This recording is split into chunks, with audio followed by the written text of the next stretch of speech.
Hi, Abraham. I have to say I'm totally floored because I had a premonition that I would be the first one called. And I don't know how it happened. Well, this group is gathered before you dragged your physical bodies here. And the energy of the group is already understood. So the intensity of what you want to know and the balance of the vibration within you has already lined that up. So when you have a premonition, all it means is you're reading the energy accurately. We're done. My question is this. I'm wanting to know when to take action. If to take action. After you get a premonition. Well, we're not kidding. In other words, when you have a premonition of something wanted, that means you're lined right up with it. In other words, that the premonition was that you experienced here or earlier was significant enough that it got your attention, didn't it? And it was exhilarating when the manifestation matched it. But are you following this? This is really an important thing. When you've been living life and you've been building this vortex, so what you want is already amassed. All of the cooperative components are already assembled. So the feeling of inspiration, that feeling of being ready to act about something, that's the feeling that comes when you're close enough to the vortex that the vortex takes you in. Let's be clear about this. Whether it's a premonition or a feeling of inspiration, it is from that vantage point that we would act, and only from that vantage point that we would act. In other words, we would offer all of our action. You talk about getting your ducks in a row. We talk about getting your energy lined up. When you've been hovering on the edge of your vortex, or it's taking you in enough that you're vibrationally up to speed, that's when those inspirational thoughts begin to flow to you. And when those inspirational thoughts begin to flow, that's when to take action.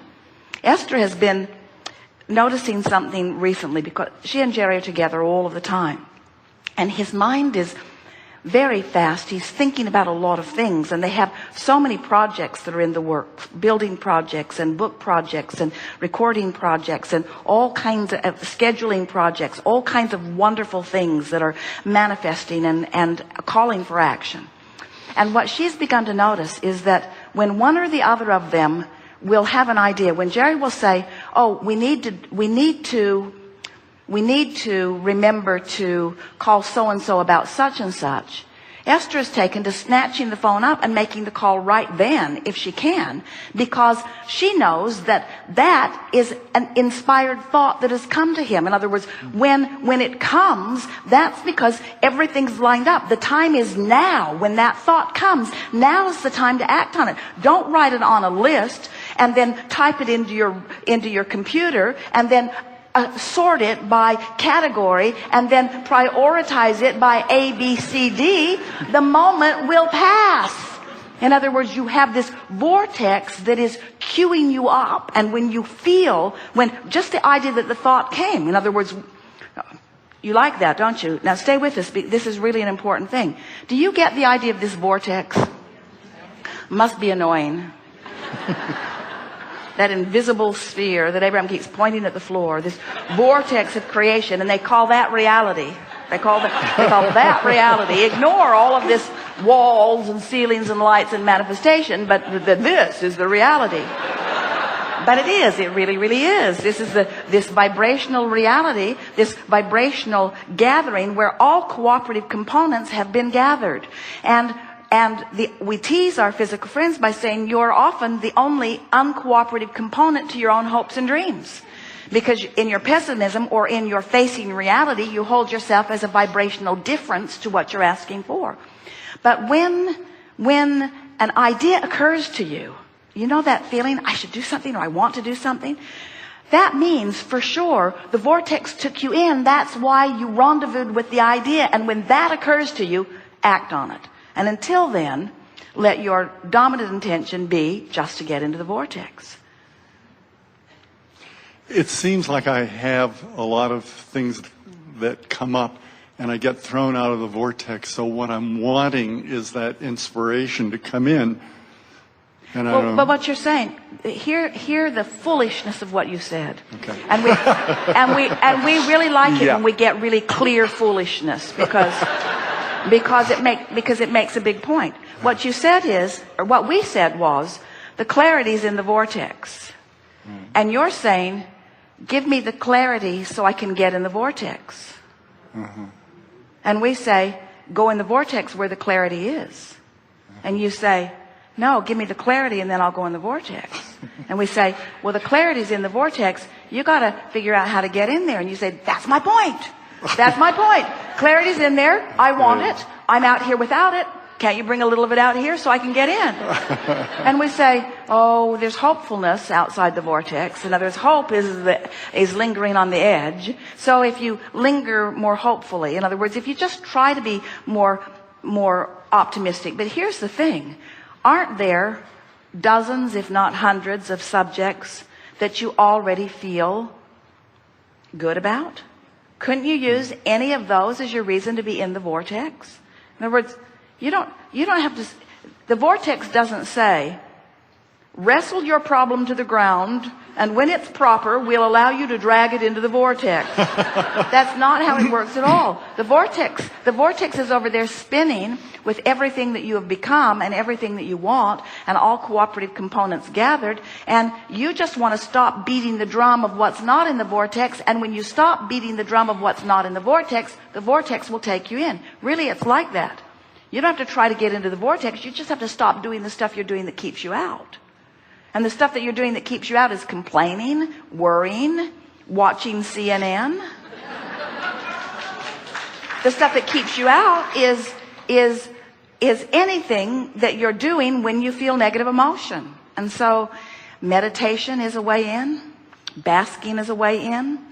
Playing a foolish game. Esther's been playing a foolish game of ABC, where she looks for an in the vortex word that starts with every letter. Appreciation, basking, clarity, delicious, ease, flow, happy.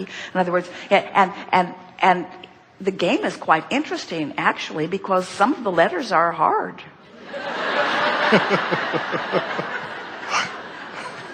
And you just can't focus on something like that and focus upon anything that holds you out of the vortex at the same time. So in you go, and a whiff of inspiration hits you. And then, if you're wise enough to know that inspiration means you are now a cooperative component, act on the inspiration that you felt. Now you're in the game, you see. Think about it. You lingered on the edge of the vortex. You didn't mean to be out, but life sucks. So you're out. So you meditate or you play the silly ABC game or whatever, or you visit with someone who's a little more optimistic, or any number of things can bring you to the brink of the vortex, which is hopeful. And then you manage to be there in the absence of resistance just enough that the vortex takes you in. So now the vortex takes you in, and you feel an impulse to do something, like raise your hand. You feel an impulse to do something, like make a phone call, or write something down, or draw something. You feel an impulse, you feel an impulse to Google something or to call someone. So you feel the impulse, and you recognize it because it's soon after this conversation where we've talked about inspiration and inspired action. So you follow through with action on that inspiration. And because it was inspiration, and it was, we're not kidding you, that phone call is a productive motion forward phone call. And you say, yes. Now you're not just hoping, now you're believing for a moment. Now, we didn't say the vortex will take you in and make a believer out of you. The vortex will take a hoper in and make a hoper a stronger hoper. The vortex will take a hoper in and make a hoper a stronger hoper until the hoper is believing in the vortex, if not believing in himself. Believing in the law of attraction, if not believing in himself. Believing that some things go well, if not believing that all things go well. Believing that things are getting better, if not believing everything will get better. You see what we're getting at? Believing, hoping, believing, hoping, believing, hoping. But you follow enough of those impulses, you get hopeful often enough and follow enough of those impulses so that you're in the vortex more. Before you know it, enough things are moving in your direction that you'll say, hey, I'm back in the groove. I'm in the zone. I'm on a roll. I'm on a roll. I should buy a lottery ticket. Things are going really well. When you get that impulse, buy a lottery ticket. When you get that impulse, in other words, when the impulse comes to change lanes, change lanes. Esther is driving. She can feel something going on, so she slows way down. The monster bus is big. In fact, there are a lot of stoplights in a lot of cities that are really tricky. They've got cameras on them and really short yellow lights. Really, really short yellow lights. It's not easy to bring that bus down to a stop position when they're moving through town. And so there are quite a few photographs being sent to the office of Esther making her way through these stoplights. Jerry say, well, there's another one. There's another one. There's another one. So the vortex is giving you these impulses, and when you follow through with an impulse, what begins to happen is you feel the momentum of it. In other words, the momentum of being in the vortex, the momentum of things working for you, causes you to move on subject after subject, from hope to belief to expectation, which means you've trained your point of attraction into a different place. And when you train your point of attraction into a different place, you rendezvous, hear this, you rendezvous with the cooperative components that are cooperative components of what you want, instead of the cooperative components that are the cooperative components with what you don't want. It really is that simple. If you feel annoyed a lot, you are a vibrational match. You are a cooperative component to things you don't want. So that means you really don't take action unless you're in the vortex. We wouldn't take action unless we felt inspired. We would not motivate ourselves to action. And we would call motivation doing it because I think I should. We would call inspiration doing it because it feels like something I want to do. Mm-hmm. When you're in the vortex, it always feels like it. And it's interesting because you live with each other, and a lot of mothers feel inspired to tell their kids to do stuff.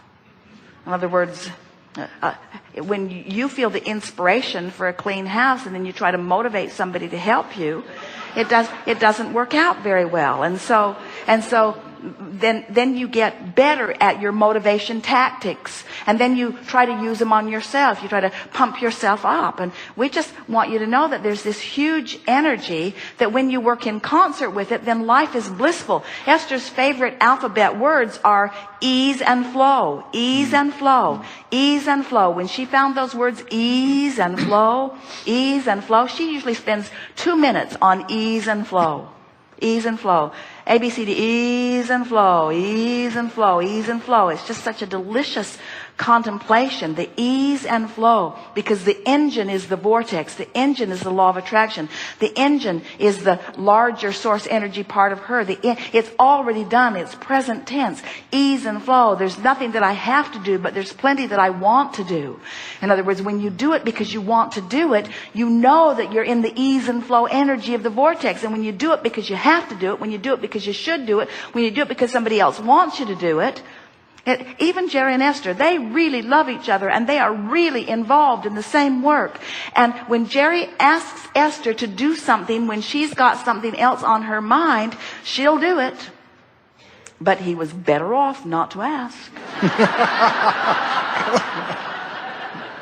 She never says no. She just does things out of the vortex. And really, nobody wants anybody to do anything out of the vortex. You really don't. You don't want to motivate your employees to work hard for you out of the vortex. You want to figure out how to shine a light on the vortex so that they're inspired into the glorious ease and flow creative behavior of their experiences, you see. Yes. And we want you to want the same for yourself. Most of you, we love you very much. Treat yourself like a bad behaving employee. You do. You treat yourself